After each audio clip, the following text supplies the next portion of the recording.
Top of the hour, Bill Martinez here. Great to have you along with us. For more information on the show, you go to BillMartinezLive.com. Our next guest is someone I've been wanting to talk to for quite a while, George Papadapolous.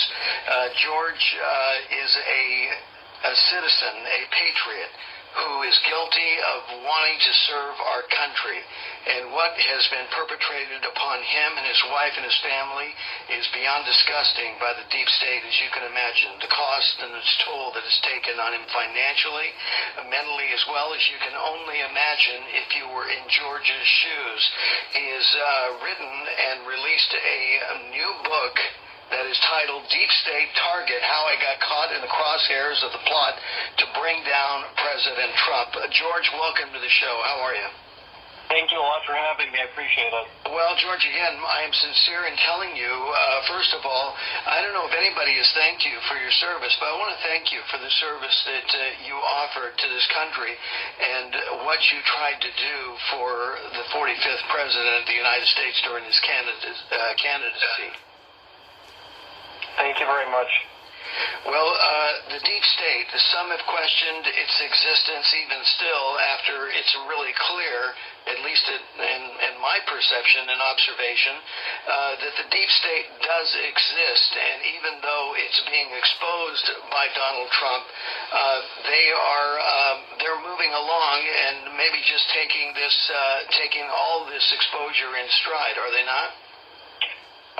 Look, I think they tried to plant members of Trump's campaign and transition team in a conspiracy that they fabricated themselves in order to basically impeach him. And now that they failed to do that, because of course, just to quote Peter Strzok and Lisa Page, there was no there in this conspiracy that they tried to fabricate, as I explained, and it's all, and I've explained it in great detail in my book.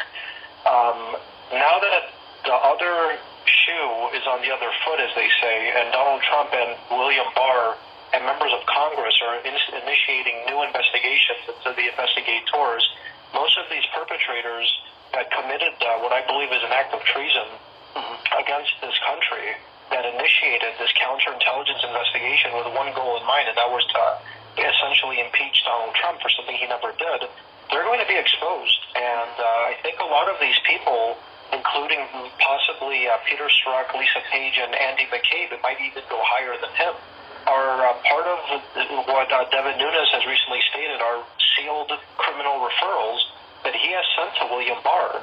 And I know that my testimony to Congress 4 months ago or 5 months ago in front of the House Oversight Committee, where I testified for about FISA abuse in front of Mark Meadows, John Radcliffe, and others, that testimony has now been released and is being used as evidence in part for William Barr's new investigation to get to the bottom of exactly what the FBI, the CIA, and foreign governments were up to when they were illicitly spying on the Trump campaign, and for what reasons. Because certainly people like myself who have never been to Russia, have absolutely no Russian contacts whatsoever, to be spied upon for reasons that are still yet to be determined is very suspicious, and that's what William Barr is now looking into.